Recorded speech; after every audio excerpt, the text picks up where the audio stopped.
Antoine and Juliette. Their names rolled off the tongue like a whispered promise. Theirs was a love story for the ages. They met in the spring, a time of rebirth and blossoming. Their connection was instant, electric. Laughter came easily, shared dreams intertwined. Within a year, they were married.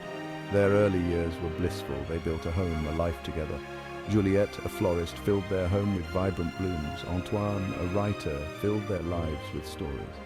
He wrote of their love, of their life, of their future. But time, like a relentless tide, can erode even the strongest foundations. The laughter became less frequent, the silences grew longer, the dreams they once shared began to diverge. The seeds of discontent, though tiny, had been sown. The pressure of Antoine's work intensified. His first novel, inspired by Juliette, had been a success, but success was a fickle mistress. The weight of expectation for his second book pressed down on him. He began to withdraw, seeking solace in his work. Juliette, sensing his distance, tried to bridge the gap. She left him loving notes, cooked his favorite meals, planned spontaneous getaways. But Antoine remained distant, lost in his own world of words and deadlines. One night, at a literary event, Antoine met Celeste. She was a fellow writer, her wit as sharp as her gaze. She understood the pressures, the anxieties of the creative process. She offered him understanding, an escape from the suffocating pressure he felt at home. Intuition, they say, is a woman's strongest sense. Juliette felt it in the pit of her stomach, a knot of dread that tightened with each passing day. Antoine was increasingly absent, both physically and emotionally.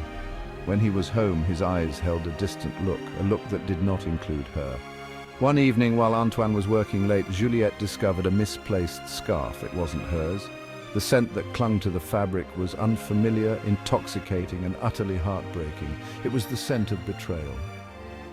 Later that night, when Antoine came home, she confronted him.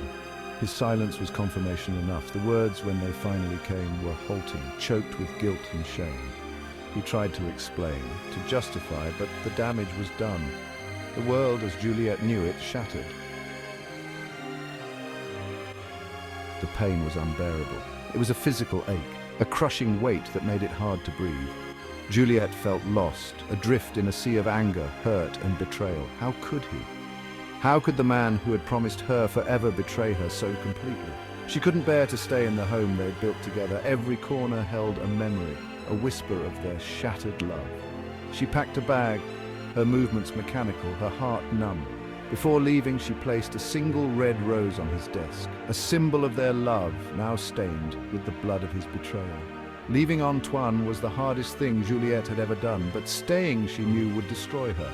She needed to reclaim herself, to find her own strength, her own path to healing.